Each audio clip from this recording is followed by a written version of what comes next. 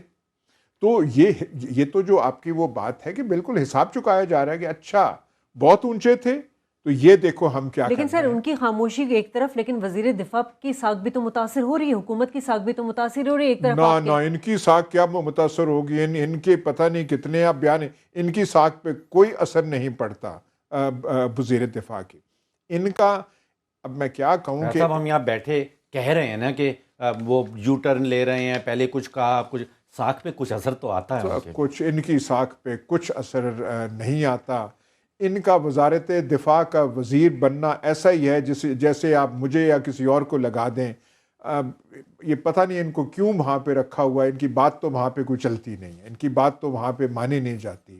آپ بھی وہاں گئے تھے جب وہ تقریب تھی وہ GHQ میں, تو جو وزیر دفاع کا حشر جو بیان راوی کر رہے تھے کہ کس طریقے سے, تو کیا وہاں پہ ہے. لیکن یہاں پہ وہ ٹی وی پہ آ کے, پر پھر بھی فارملی نامنلی ہی is the minister of defence, تھوڑا زیادہ رسپانسبل ہو کے. دوسری سائڈ پہ اور ex chief of the army staff, اس کو بھی پروٹیکٹ کرنا چاہیے, ہم سب کی رسپانسبلٹی بنتی ہے. اب وہ میرے خیال یاد کر رہے ہوں گے کہ عاصم باجوہ کیوں نہیں ہے میرے ساتھ ریٹائرمنٹ میں, کہ اب تک وہ کوئی 25-30 ٹویٹس جو ہیں وہ دے چکے ہوتے, پر ان کی طرف سے ٹویٹ کوئی نہیں آیا, تو یہ ان کا نقصان ہوا ہے. ٹھیک ہے, آج اسٹیٹمنٹ آیا وزیر دفاع کا, اب 1-2 دن میں باتیں کلیئر ہو جائیں گی, اور آرمی چیف جو کہ ہمارے رہ چکے ہیں راحیل شریف صاحب, ان کی طرف سے اسٹیٹمنٹ آنا لازمی ہے. بہرحال بریک لیتے ہیں ناظرین, بریک کے بعد واپس آئیں گے تو بات کریں گے پیناما کیس کے سنسنی خیز سماعت جو کہ سرد موسم میں جاری ہے.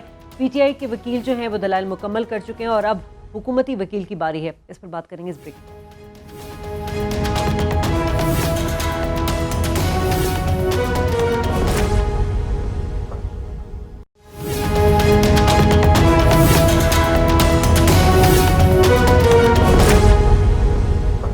پروگرام میں ایک بار پھر خوش آمدید ناظرین, اور پیناما کیس کے حوالے سے بات کریں. اس کی سماعت ہوئی, PTI کے وکیل نے اپنے دلائل مکمل کر لیے ہیں. جو ثبوت اور دستاویزات فراہم کیا, عدالت اس سے کتنی مطمئن ہوتی ہے اور کیا اس کی روشنی میں عدالت کیا فیصلہ دے گی, تو قبل از وقت ہے.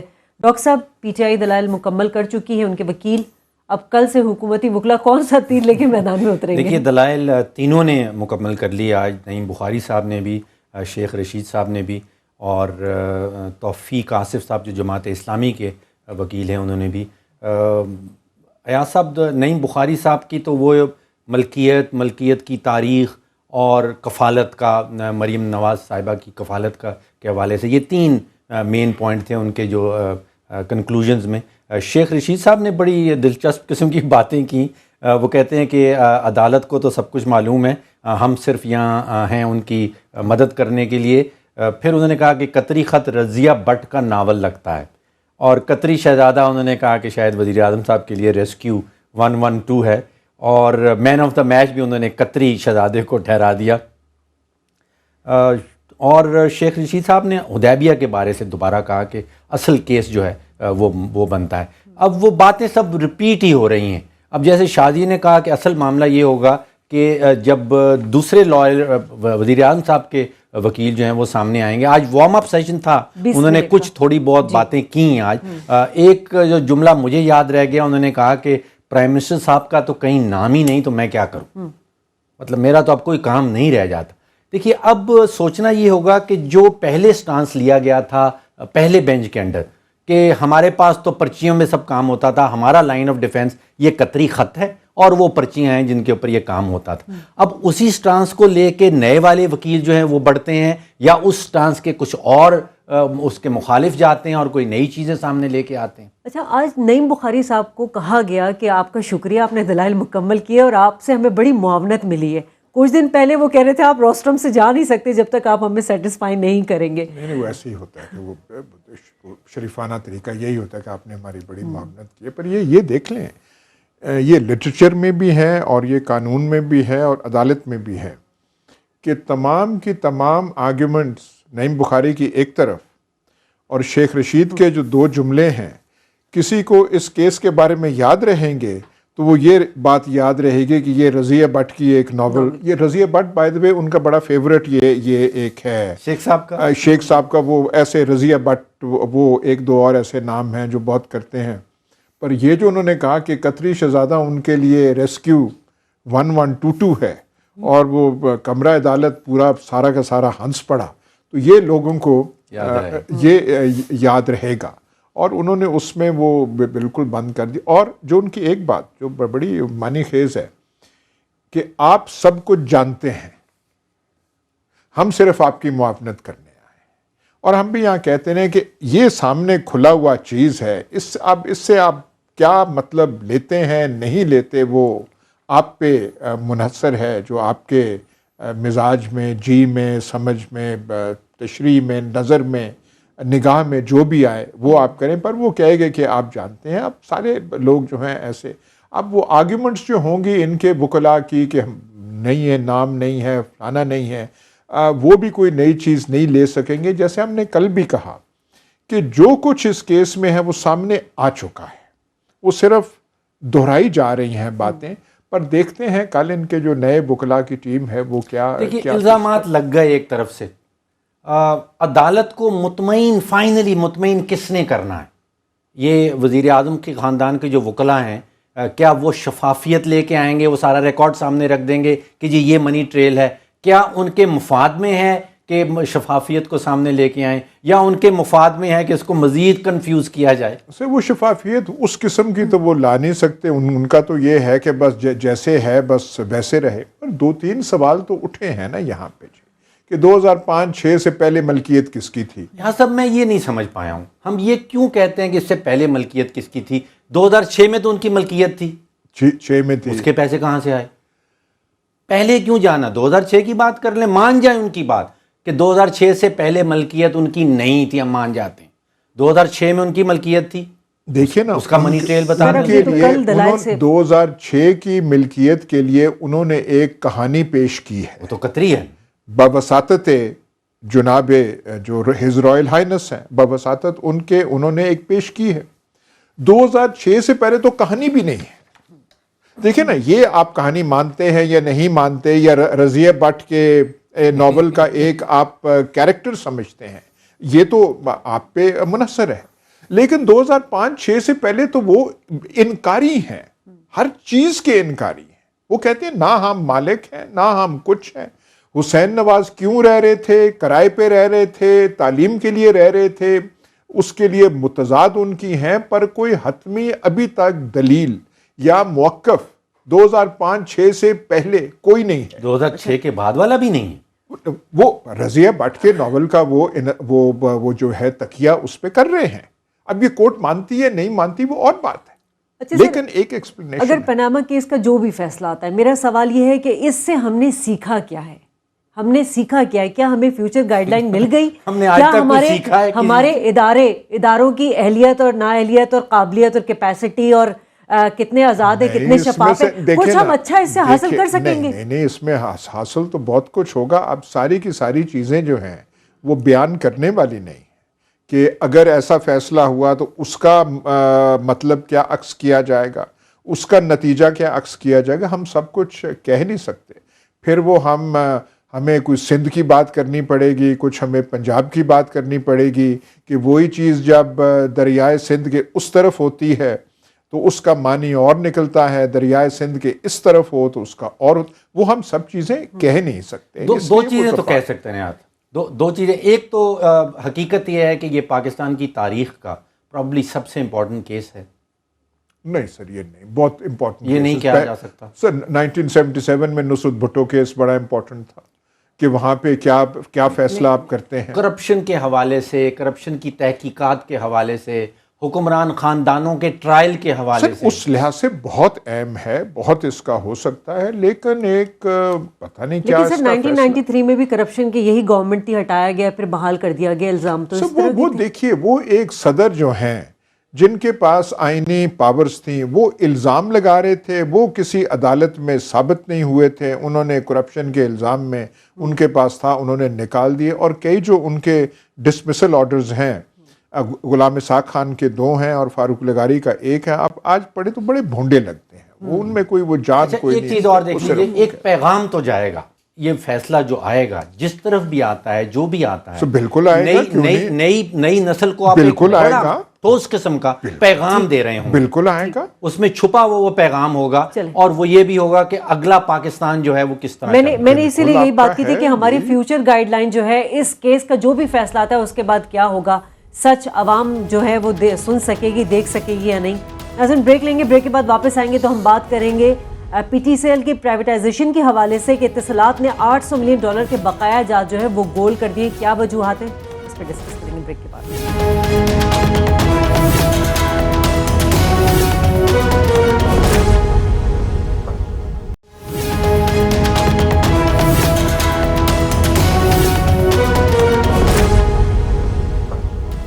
ویلکم بیک ناظرین۔ پی ٹی سی ایل ادارہ، ریاستی ادارہ جس کو پرائیویٹائز کر دیا گیا تھا، اتصالات کو بیچ دیا گیا تھا، اور 2006 سے اب تک جو اس وقت عدم ادائیگی تھی وہ $800 ملین کی تھی۔ کیا وجوہات رہیں کہ بقایا جات اب تک واپس نہیں ہوئے، اس پر بات کریں گے، لیکن پہلے آپ کو ایک رپورٹ دکھاتے ہیں۔ 2006 مشرف دور میں نجکاری کے عمل کے دوران P T C L company کے 26% شیئرز $2.6 بلین میں اتصالات کو فروخت کر دیے جاتے ہیں۔ $2.6 بلین کی ادائیگی کے وقت اتصالات کل رقم میں سے $800 ملین کی رقم روک لیتا ہے۔ 2009 میں اتصالات وعدہ کرتا ہے کہ بقیہ $800 ملین کی رقم 4.5 سال میں برابر ایک ساتھ میں ادا کر دے گا، لیکن وہ وعدہ وفا نہیں ہوتا۔ 2012 میں وزیر خزانہ ڈاکٹر عبدالحفیظ شیخ اتصالات کو جون تک $800 ملین کی ادائیگی کی وارننگ دیتے ہیں، لیکن سابقہ وزیر خزانہ کی وارننگ اتصالات کے لیے کان پر جوں رینگنے کے برابر تھی، اور $800 ملین کی عدم ادائیگی برقرار رہتی ہے۔ 2016 میں اسی عدم ادائیگی کو سینٹ کی اسٹینڈنگ کمیٹی کی میٹنگ میں زیر بحث لایا جاتا ہے، اور حکومت کو اتنی بڑی رقم کی وصولی باور کروائی جاتی ہے۔ عربی شہزادوں کی دوستی کے پیچھے کون سا ایسا راز ہے کہ حکومتی وزراء قومی دولت کا مطالبہ بھی گوارا نہیں کرتے؟ 10 سال سے اتصالات کے پاس پی ٹی سی ایل کے بقیہ $800 ملین اب 2 گنا زیادہ کی حیثیت رکھتے ہیں۔ حکمرانوں کی عربی شہزادوں سے دوستی کے بدلے عوام کا $800 ملین گزشتہ 10 سال سے عدم ادائیگی کا شکار کیوں ہے؟ آخر ہو کیا رہا ہے؟ جی ناظرین، عوام کا $800 ملین جو ہے وہ اب تک جیسے کہ بتایا گیا کہ 2 گنا بڑھ چکا ہے، واپس نہیں کیا گیا۔ ڈاکٹر صاحب اتنی بڑی رقم، ہم بہت امیر ہیں، ہمیں کسی چیز کی ضرورت نہیں۔ جاؤ دیکھیے شازیہ، یہ سوال میرے ذہن میں آ رہا تھا کہ یہ دوستی جو ہے عربی شہزادوں کی اور پاکستانی حکمران خاندانوں کے درمیان، اب اس دوران دیکھیے مشرف صاحب کا بھی دور آیا، پیپلز پارٹی کا بھی دور آیا، اور اب این علی کا دور چل رہا ہے، کوئی بھی ان سے پیسے واپس مانگنے کو تیار نہیں ہے۔ اس کے پیچھے کیا ہے؟ اس میں فائدہ ایاز صاحب کس کا ہو رہا ہے، اس میں نقصان کس کا ہو رہا ہے؟ لاسٹ ٹائم میں نے 2016 میں جو اسٹینڈنگ کمیٹی ہے انفارمیشن ٹیکنالوجی کی، وہاں پہ ایک سینیٹر صاحب پی ٹی آئی کی جو ہے انہوں نے آواز اٹھائی تھی، لیکن بنتا کچھ نہیں ہے۔ اب جیسے کہا کہ یہ $800 ملین تو اب تک ڈبل ہو چکا ہوگا، اس کو 10 سال گزر گئے ہیں اور ہمارا کوئی حکومتی ادارہ اس کو آواز نہیں اٹھا رہا کہ واپس لائے۔ ٹھیک ہے، senator Shibli Faraz P T I رہنما ہمارے ساتھ موجود ہیں، انہوں نے بھی اسٹینڈنگ کمیٹی میں آواز اٹھائی تھی۔ شبلی فراز صاحب، کیا وجہ ہے اتنی حکومتیں آئی اور گئی، یہ $800 ملین جو ہے وہ عوام کے وہ چلے گئے ہیں، کیا ان کا انٹرسٹ کیا رہا اتنی گورنمنٹس کا اب تک؟ شکریہ شازیہ۔ بات یہ ہے کہ ہم نے یہ 2015 کے اینڈ میں یہ بات اٹھائی تھی، یہ پہلا دفعہ میں نے اس کو سینٹ میں اٹھایا تھا، لیکن ہم نے مختلف منسٹرز کو بھی بلایا، پرائیویٹائزیشن منسٹر کو بھی بلایا، ٹیلی کمیونیکیشن اتھارٹی کے لوگوں کو بھی بلایا، لیکن لگتا یہی ہے کہ اس میں گورنمنٹ کوئی انٹرسٹ نہیں لے رہی، اور یہ انٹرسٹ جو ہے وہ لگتا یہ ہے کہ وہ زیادہ اپنے